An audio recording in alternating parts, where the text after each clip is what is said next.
السلام علیکم دوستو، آج میں آپ کو شمشیر بے نیام کی 5ویں ایپیسوڈ سناؤں گا۔ تو چلیے آئیے شروع کرتے ہیں۔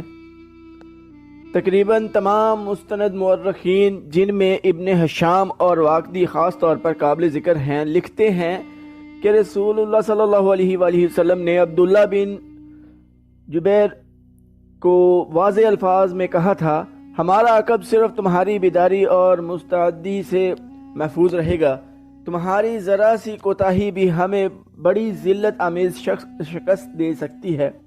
یاد رکھو عبداللہ رضی اللہ عنہ، اگر تم دشمن کو بھاگتے ہوئے اور ہمیں فتح یاب ہوتے ہوئے دیکھ لو تو بھی اس جگہ سے نہ ہلنا۔ اگر دیکھو کہ ہم پر دشمن کا دباؤ بڑھ گیا ہے اور تمہیں ہماری مدد کے لیے پہنچنا چاہیے تو بھی یہ جگہ نہ چھوڑنا۔ پہاڑی کی یہ بلندی دشمن کے قبضے میں نہیں جانی چاہیے، یہ بلندی تمہاری ہے۔ وہاں سے تم نیچے اس تمام علاقے کے حکمران ہوگے جہاں تک تمہارے تیر اندازوں کے تیر پہنچیں گے۔ خالد نے مسلمانوں کی ترتیب دیکھی اور ابو سفیان کو بتایا کہ مسلمان کھلے میدان کی لڑائی نہیں لڑیں گے۔ ابو سفیان کو اپنی کثیر نفری پر ناز تھا، وہ چاہتا تھا کہ لڑائی کھلے میدان یعنی لامحدود محاذ پر ہوتا تاکہ وہ اپنے پیادوں اور گھوڑوں کی افراد سے مجاہدین اسلام کو کچل ڈالے۔ خالد کو اپنے باپ نے جنگی چالوں کی تربیت بچپن سے دینی شروع کر دی تھی۔ دشمن پر بے خبری میں پہلو یا عقب سے جھپٹنا، دشمن کو چکر دے کر مارنا، اپنے دستوں کی تقسیم اور ان پر کنٹرول اس تربیت میں شامل تھا جو اسے باپ نے دی تھی۔ اس نے تجربہ کار سردار کی نگاہوں سے مجاہدین کی ترتیب دیکھی تو اس نے محسوس کیا کہ مسلمان فن و حرب کے کمالات دکھا سکتے ہیں۔ ابو سفیان اپنی فوج کو مسلمانوں کے بالمقابل لے گیا۔ اس نے گھوڑ سواروں کو مسلمانوں کے پہلوؤں پر حملہ کرنے کے لیے بھیجا۔ ایک پہلو پر خالد اور دوسرے پر اکرمہ تھا، دونوں کے ساتھ 100 گھوڑ سوار تھے۔ تمام گھوڑ سواروں کا کمانڈر عمرو بن العاص تھا۔ پیادوں کے آگے ابو سفیان نے 100 تیر انداز رکھے۔ قریش کا پرچم طلحہ بن ابو طلحہ نے اٹھا رکھا تھا۔ اس زمانے کے جنگجوؤں میں پرچم کو دل جیسی اہمیت حاصل تھی۔ پرچم کے گرنے سے فوج کا حوصلہ ٹوٹ جاتا اور بھگدڑ مچ جاتی تھی۔ قریش نے جنگ کی ابتدا اس طرح کی کہ ان کی صفوں سے ایک شخص ابو عامر فاسق آگے ہو کر مجاہدین کے قریب چلا گیا۔ اس کے پیچھے قریش کے غلاموں کی کچھ تعداد بھی تھی۔ ابو عامر مدینہ کا رہنے والا تھا، وہ قبیلہ اوس کا سردار تھا۔ جب رسول کریم صلی اللہ علیہ وآلہ وسلم مکہ سے ہجرت کر کے مدینہ گئے تو ابو عامر نے قسم کھا لی تھی کہ وہ آپ صلی اللہ علیہ وآلہ وسلم اور تمام مسلمانوں کو مدینہ سے نکال کر دم لے گا۔ اس پر ایک بڑی ہی حسین یہودن کا اور یہودیوں کے مال و دولت کا طلسم طاری تھا۔ یہودیوں کی اسلام دشمن کاروائیاں زمین دوز ہوتی تھیں۔ بظاہر انہوں نے مسلمانوں کے ساتھ دوستی اور فرما برداری کا معاہدہ کر رکھا تھا۔ ابو عامر انہی کے ہاتھ میں کٹ پتلی بنا ہوا تھا، لیکن ان یہودیوں نے اسے قریش کا دوست بنا رکھا تھا۔ اب مجاہدین قریش کے خلاف لڑنے کے لیے مدینہ سے نکلے تو ابو عامر قریش کے پاس چلا گیا۔ اس کے قبیلہ اوس کے بہت سے آدمی رسول کریم صلی اللہ علیہ وآلہ وسلم کے دست مبارک پر اسلام قبول کر چکے تھے اور وہ قریش کے مقابلے میں صف آرا تھے۔ ابو عامر آگے چلا گیا اور مجاہدین سے بلند آواز میں مخاطب ہوا۔ رسول کریم صلی اللہ علیہ وآلہ وسلم نے اسے فاسق کا خطاب دیا تھا۔ قبیلہ اوس کے غیرت مند بہادروں، ابو عامر فاسق نے کہا، تم مجھے یقیناً پہچانتے ہو، میں کون ہوں، میری بات غور سے سن لو۔ اور وہ اپنی للکار پوری نہ کر پایا تھا کہ مجاہدین اسلام کی صف سے قبیلہ اوس کے ایک مجاہد کی آواز گرجی، او فاسق، بدکار، ہم تیرے نام پر تھوک چکے ہیں۔ خالد کو وہ وقت یاد آ رہا تھا۔ مجاہدین اسلام کی صف سے ابو عامر اور اس کے ساتھ گئے ہوئے غلاموں پر پتھروں کی بوچھار شروع ہو گئی۔ مورخ لکھتے ہیں کہ پتھر برسانے والے قبیلہ اوس کے مجاہدین تھے۔ ابو عامر اور غلام جو مجاہدین کے پتھروں کی زد میں تھے، ایک ایک دو دو پتھر کھا کر پیچھے بھاگ آئے۔ یہودی مدینہ میں بیٹھے لڑائی کی خبروں کا انتظار کر رہے تھے۔ جس یہودن کے طلسم میں ابو عامر گرفتار تھا، وہ اپنی کامیابی کی خبر سننے کے لیے بےتاب تھی۔ اسے ابھی معلوم نہ تھا کہ اس کے حسن و جوانی کے طلسم کو مسلمانوں نے سنگسار کر دیا ہے۔ اس سلسلے کی آنے والی اقساط میں یہودیوں اور قریش کی عورتوں کی زمین دوز کاروائیوں کی تفصیلی کہانیاں سنائی جائیں گی۔ ابو عامر فاسق کے اس واقعہ سے پہلے وہ عورتیں جو قریش کے لشکر کے ساتھ گئی تھیں، لشکر کے درمیان کھڑی ہو کر سریلی آوازوں میں ایسے گیت گاتی رہی تھیں جن میں بدر میں مارے جانے والے قریش کا ذکر ایسے الفاظ اور ایسی طرز میں کیا گیا تھا کہ سننے والوں کا خون کھولتا اور رونگٹے کھڑے ہو جاتے تھے۔ ان عورتوں میں ایک دو نے جو شیلی تقریر کی صورت میں بھی قریش کے خون کو گرمایا تھا۔ عورتوں کو پیچھے چلے جانے کا حکم ملا تو ابو سفیان کی بیوی ہند نے ایک گھوڑے پر سوار ہو کر ایک گیت گانا شروع کر دیا۔ اس کی آواز بلند تھی اور آواز میں سوز بھی تھا۔ تاریخ لکھنے والوں نے اس کے گیت کے پورے اشعار قلم بند نہیں کیے۔ انہوں نے لکھا ہے کہ یہ گیت فحش تھا جس میں مرد اور عورت کے درپردہ تعلقات کا ذکر تھا۔ اشعار جو تاریخ میں آئے ہیں وہ اس طرح ہیں۔ ان میں جس عبدالدار کا نام آتا ہے یہ بنو عبدالدار ہے۔ بنو امیہ اسی کی ایک شاخ تھی۔ بنو عبدالدار قریش کا بہت اونچا خاندان تھا۔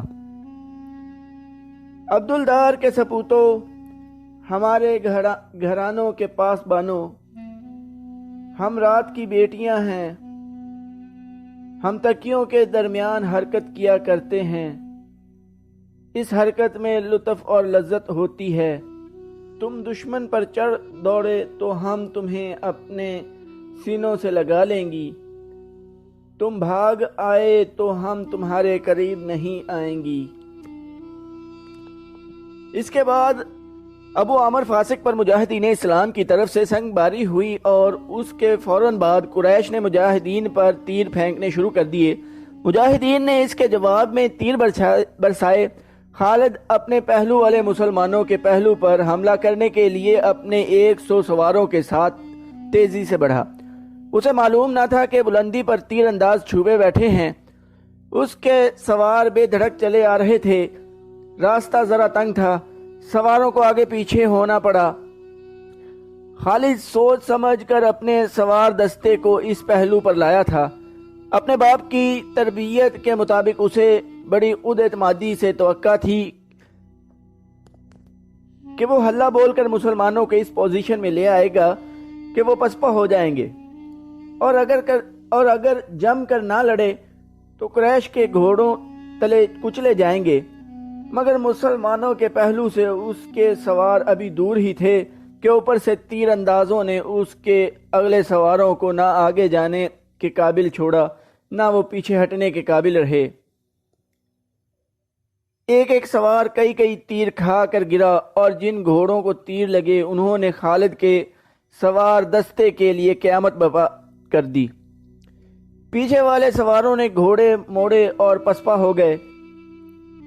ادھر قریش کی عورتوں نے دف اور ڈھولک کی تھاپ پر وہی گیت گانا شروع کر دیا جو ہند نے اکیلے گایا تھا۔ عبدالدار کے سپوتوں، ہم رات کی بیٹیاں ہیں، ہم تم تکیوں کے درمیان۔ مورخ واقعی لکھتا ہے کہ عربی جنگجوؤں کے اس وقت کے رواج کے مطابق ایک ایک جنگجو کے لڑنے کا مرحلہ آیا۔ سب سے پہلے قریش کے پرچم بردار طلحہ بن ابو طلحہ نے آگے جا کر مجاہدین اسلام کو للکارا کہ اس کے مقابلے کے لیے کسی کو آگے بھیجو۔ میرے دین کے دشمن حضرت علی رضی اللہ عنہ نے توند ہوا کے جھونکے کی طرح آگے آ کر کہا، میں آتا ہوں تیرے مقابلے کے لیے۔ طلحہ اپنے قبیلے کا پرچم تھامے تلوار لہراتے ہوئے بپھرا ہوا آیا، مگر اس کا وار ہوا کو چیرتا ہوا گر گیا۔ وہ ابھی سنبھل ہی رہا تھا کہ حضرت علی رضی اللہ عنہ کی تلوار نے اسے ایسا گہرا زخم لگایا کہ پہلے اس کا پرچم گرا، پھر وہ خود گرا۔ قریش کا ایک آدمی دوڑ آیا اور پرچم اٹھا کر پیچھے چلا گیا۔ علی رضی اللہ عنہ اسے بھی گرا سکتے تھے، مگر انفرادی مقابلوں میں یہ روا نہ تھا۔ طلحہ کو اٹھا کر پیچھے لے آئے۔ اس کے خاندان کا ایک اور آدمی آگے بڑھا، میں انتقام لینے کا پابند ہوں، وہ للکار کر آگے آیا۔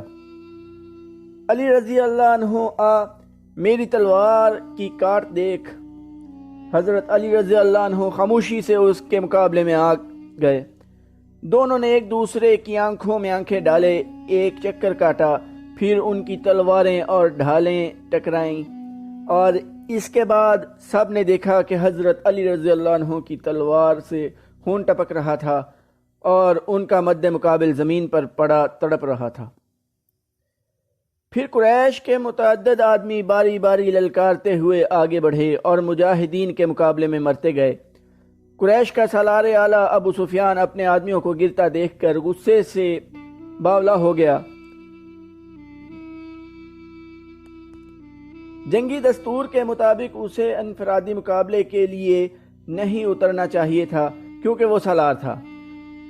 اس کے مارے جانے سے اس کی فوج میں ابتری پھیل سکتی تھی، لیکن وہ اپنے آپ پر قابو نہ رکھ سکا۔ وہ گھوڑے پر سوار تھا، اس نے گھوڑے کو ایڑ لگائی اور للکارتا ہوا آگے چلا گیا۔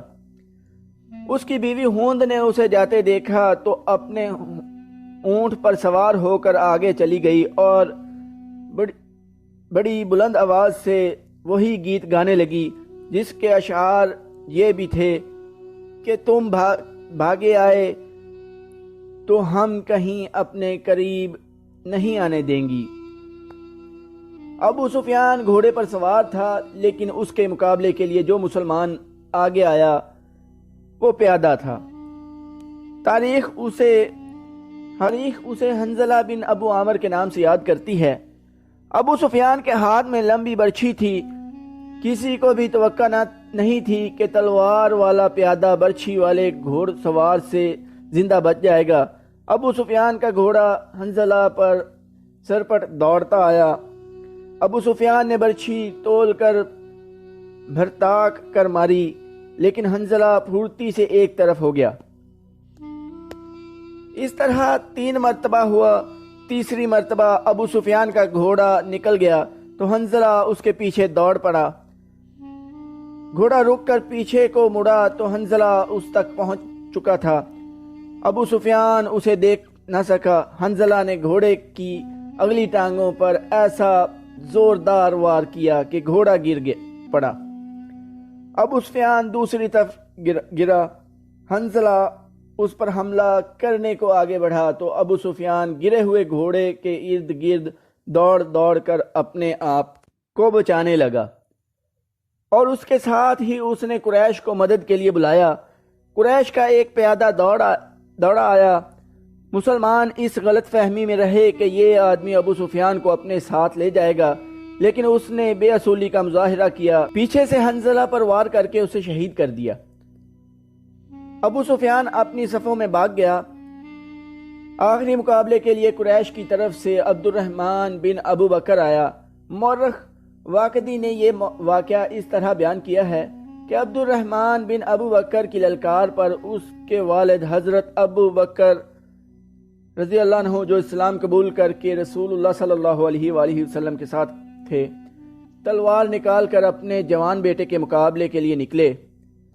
آگے مسلمان باپ کے کافر فرزند حضرت ابو بکر رضی اللہ عنہ نے للکار کر کہا، رسول اللہ صلی اللہ علیہ وآلہ وسلم نے دیکھا کہ باپ بیٹا مقابلے پر اتر آئے ہیں، تو آپ نے دوڑ کر حضرت ابو بکر رضی اللہ عنہ کو روک لیا تلوار نیام میں ڈالیں ابو بکر رضی اللہ عنہ۔ رسول اللہ صلی اللہ علیہ وآلہ وسلم نے فرمایا اور ابو بکر رضی اللہ عنہ کو پیچھے لے گئے۔ اس سے آگے کی سٹوری انشاءاللہ اگلی ایپیسوڈ میں سنائیں گے۔ چینل کو سبسکرائب کرنا نہ بھولیے گا اور رائٹ سائیڈ پہ بیل کے بٹن کو کلک کر دیں۔ ویڈیو کو لائک اور کمنٹس بھی دیجیے گا۔ ٹائم دینے کے لیے شکریہ۔ اللہ حافظ۔